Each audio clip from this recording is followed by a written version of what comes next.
Hello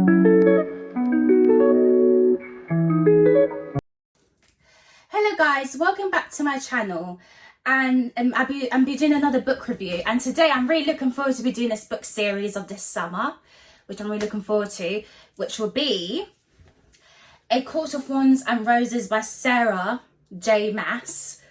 And I'm really excited to be doing this series because I always wanted to read it, and actually I started reading the first series and I'm on the third book, but I'm gonna start talking about the first one first, just so I can get a taste of what the world is like, and what you can have a taste of what the world is like as well by listening to what I have to say. So I'm really looking forward to doing this book. So let's get cracking.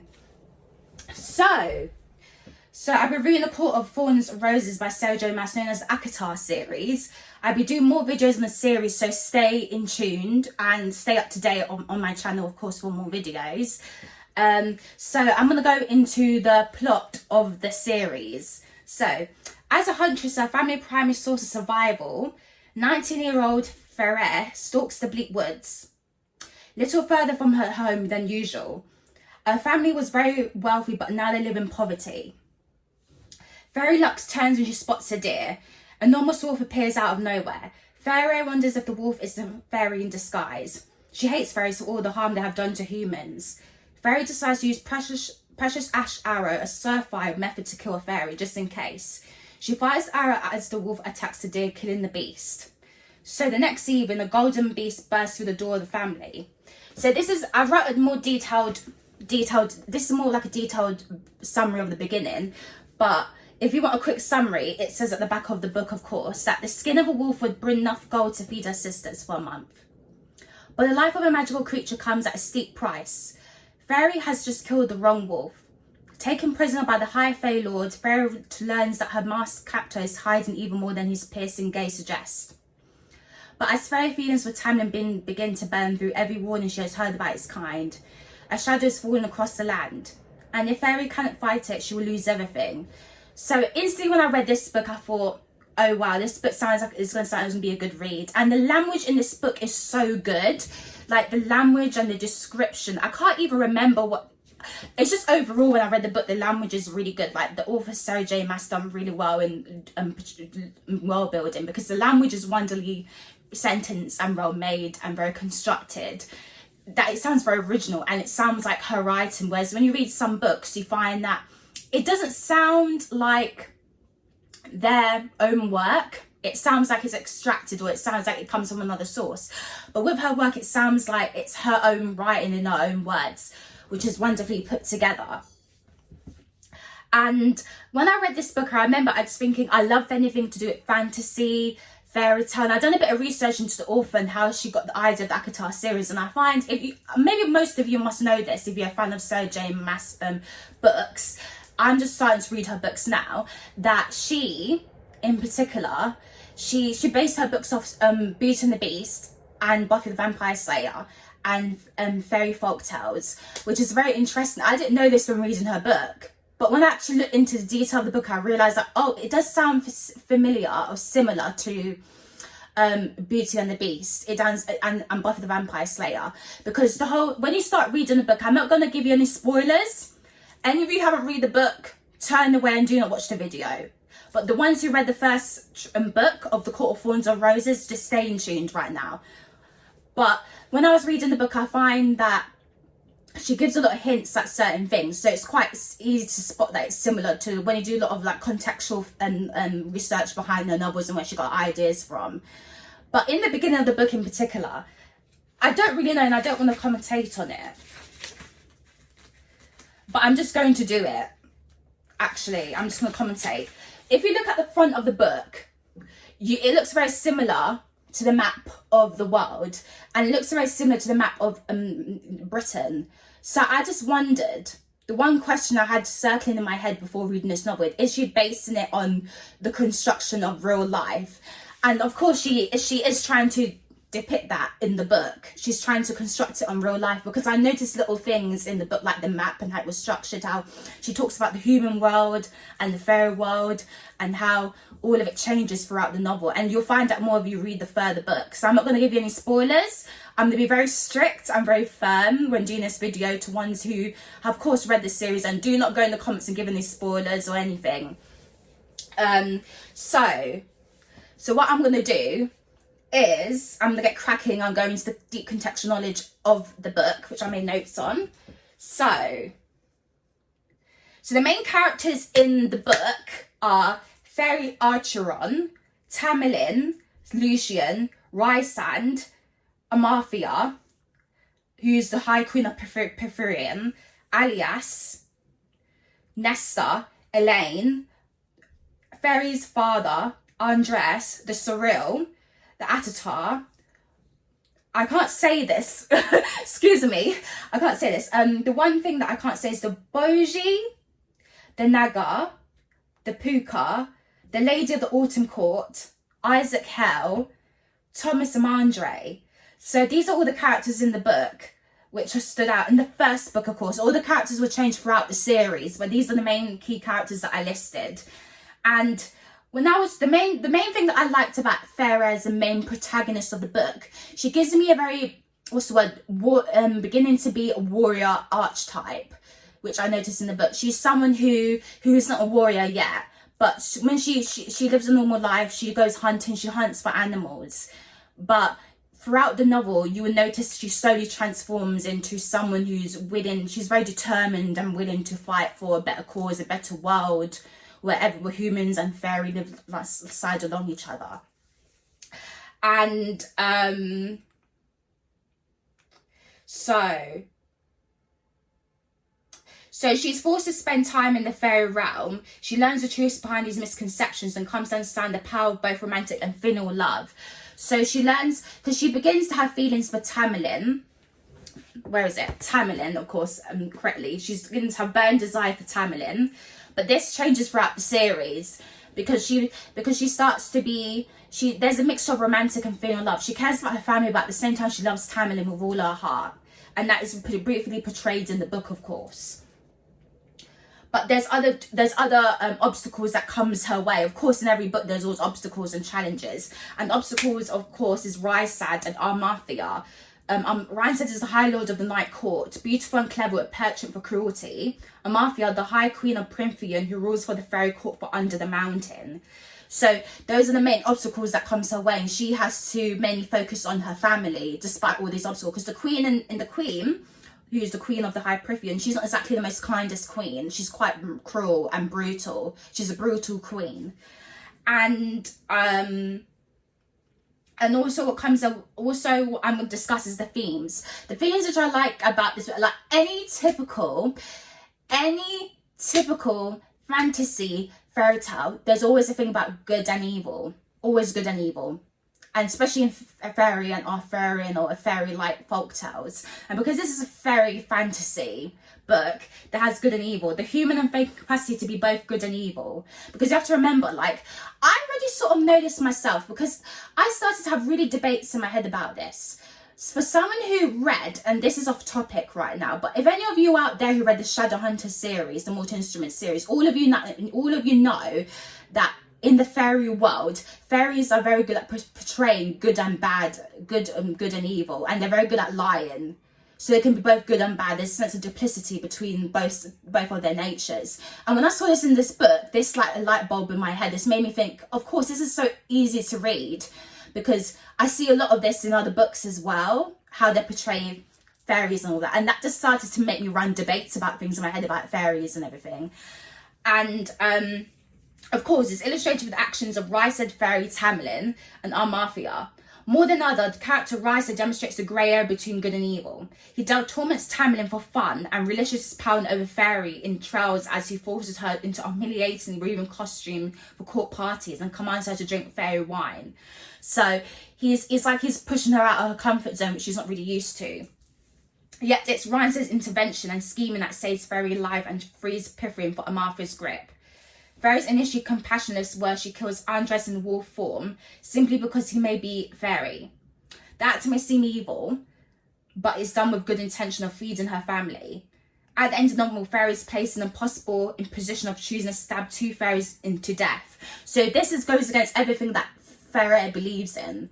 She's forced to stab 2 fairies, where she wants when she wants humans and fairies to live alongside each other equally. So that goes against stuff that she believes in. So she's transformed into a warrior who now has to kill she now has to kill people that's outside of what she believes in. She ultimately kills them, and the novel ends without a clear resolution to understandable, complex feelings about merging instincts for greater good or periphery. As you read this book, the one thing I'm going to give a flag to in this book, not a flag, but the one thing I'm going to commentate on, in all fantasy novels, there's always a conflict about, there's always a conflict about good and evil and what is right and wrong. But in terms of the whole military behind Prythian, Hybern, they find that they have to kill for the greater good and they have to go at war. Preferably for me, I see all of that as wrong, because when I'm reading the book, I want both humans and fairies to live alongside each other equally. But in this book, they have to fight that goes against the good and goes against for the greater good of Prythian. So there's some ways this almost messes with my own personal beliefs. But also when you read the book and you read the whole series, you notice that it talks about war, conflict, love, good and evil, but it also represents what's happening today in today's society and the world around us. And I'm not going to go into it. You probably know, if you watch the news, what's everything that's happening in the world right now. And you see that very beautifully portrayed in the book, which is really good. The power of love. The ability of love to transform shines through relationship between Fairy and Tamlin. As the story begins, Fairy focuses on taking care of her family, though she doesn't believe they care much about her. She resents her father and her sisters for not doing more, but a promise that her mother will not allow her to abandon her responsibility. So her power of love, in this bit about love as a theme, I find that her romantic love is more stronger than her family love. Because in her family, they've almost forced her to be very independent and go off and do hunting. But, it's by the side of my lip, so her romantic love with Tamlin is a bit more stronger than her family love, which leads her to almost pursue helping mankind. The healing power of mercy. The novel uses, and I'm going to commentate on this as well, the healing power of mercy. Mercy is very important because the High Queen of Prythian, which is Amarthya, she's very evil in this book. And the power of healing, the power of mercy is very important, mercy. So it ways of highlight the healing power of mercy. The first example occurs during Fairy's early days in Prythian, when dying fairies suffering forces to Fairy to reckon with her prejudices. So you have to go back again. This is when you have to use all your detective skills. You have to go back. The battling against good and evil. But when you go back, you realise that it's going against her own beliefs. Because you have to remember, despite humans and fairies being divided, these two sides, they have their own prejudice and their own views about people. So what the fairy world will do, they'll try to, project that, or they'll try to get the truth out of you. That's what they're trying to do. Though a fairy has been taught to hate and fear fairies her whole life, she is horrified by suffering of the blue fairy whose wings have been torn off. Fairy makes merciful decisions to tell him that the white lie that wings will be restored so that he may die in peace. She refuses to let him die and alone holds his hand in his final moments. Also, though many fairies harbour hatred of humans, fairies' heroic actions promote each of the High Lords to intervene after her death. One by one, the High Lords literally heal Fairy with her mercy, transform her into a High Fae. So, despite all of this is what I love about this book, and you don't understand. Despite all her prejudices and all her views about division between human and fairy, she herself, as a human, gets transformed into a High Fae.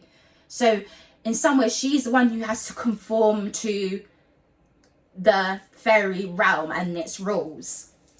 Not only does their mercy heal her and save her life, it makes her immortal. So as a human bowing or submitting, this leads them to have mercy on her in her own life, because her life is put in danger. But you have to remember, before her, they maybe didn't do this to a lot of humans. They maybe just kill them off. But with her, they give her mercy. So I feel like in this book, you should consider the power of mercy. Power of mercy is very important, which is really good to identify. Also as well, misconceptions is the main key thing I noticed in this, but misconceptions. Human and fairies have a long history of hating and fearing one another. Misconceptions around hatred and fear. Fairy believes that fairies are vicious creatures and straight out of nightmares. In her mind, fairies feel humans are little more than animals, keep them as slaves. So really, there's a lot of misconceptions and misinterpretations about what fairies and what humans do, because humans used to believe that fairies used to keep humans as slaves. But this all changes as soon as towards the end of the book, when they transfer her into a higher fae. They don't keep her as a slave. They give her, again, as I'm connecting mercy, they give her mercy on her own life and they transfer her into a higher fae, which shows that all the misconceptions is vanquished. It's all gone. And I think that marks the beginning of the series. As soon as they get rid of her human traits and give her higher fae power, all those misconceptions are gone, which is really good. Fairies can't lie, though they can twist the truth. Fairy and her sisters and others in the village believe fairies can be repelled by iron. Fairy's relationship with Tamlin, Lucian and Alice dispel these misconceptions. So that's very important. In the book, you'll also have to consider the relationships that a lot of the characters have with each other. But look at the main key characters, Fairy, Tamlin, but also the other key characters, and ways to understand the novel in detail. Symbolism. There's a lot of symbolism in this book, which I love. This is what I love about the book. If you look in detail, this is where my English literature skills come into play. Someone who's studying English literature uni, I was able to identify all the plots, the characters, the themes, the motifs and everything behind the characters. And I find that a lot of themes is art, mask, flowers, forest. Forest is the main symbolism in the book, because forest represents fear and the unknown. And in the first part of the novel, she goes into the forest hunting for the wolf. And this is contrast by she faces dangerous fairies such as Cyril and a Naga when Fairy rides through the forest to rescue Tamlin. She is completely exposed to its danger. Her love for Tamlin outweighs her risk to her life. Fairy intentionally compares the court to another forest or hunting ground, but creating a parallel in her mind between the court and the forest. She's able to reframe the danger she faces and draw other skills as huntress for strength. So she transforms into huntress. And of course, as you know, towards the end of the novel, she's a high fae, and soon she'll become a warrior because she have all these powers and abilities, and this will make her transform into a human who's also high fae with power to kill as well. So that's what I like about the book. It's like with the book, they explore a warrior-like archetype who wants to transform into something better and who wants to make a change to mankind. She turns into a high fae who want humans and fairies to live alongside each other, which is beautifully written, and I really enjoyed. That's one thing that I really enjoyed about the book, is the lot of themes and how they're very connected to each other.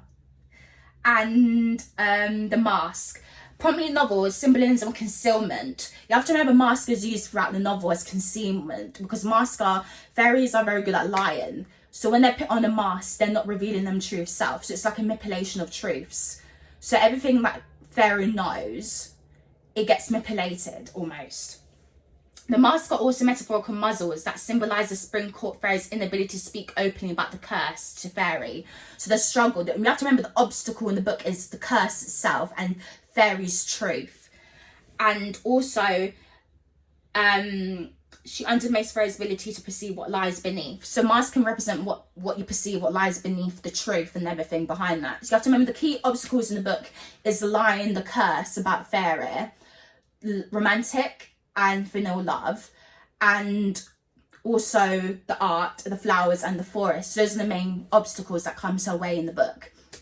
So if I can rate this book out of a 10, I'm going to be very critical now on my channel. And as you know, if you probably watch all my videos, I don't normally rate books, but now I'm going to probably rate this book about a 9 out of 10, because this book is actually very good. It's very good world building, and I really enjoyed it. It's wonderfully the book world building is very good, and I very enjoyed it. It's really good.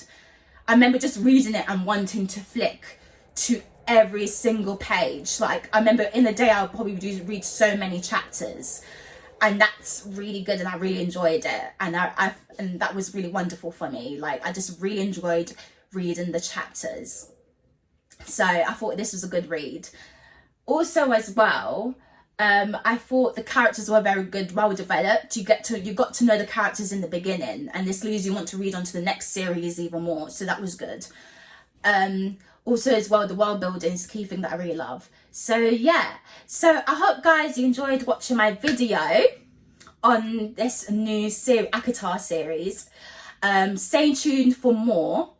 Give a thumbs up, give a like, and share your views in the comments. If any of you hasn't read the book yet, don't share your views. But if any of you want to, any of you has read the book, share your comments and views, and get in the discussion and the chats about the book. And I'd be very happy for you to get to know your ideas. Bye. Thanks for watching my channel.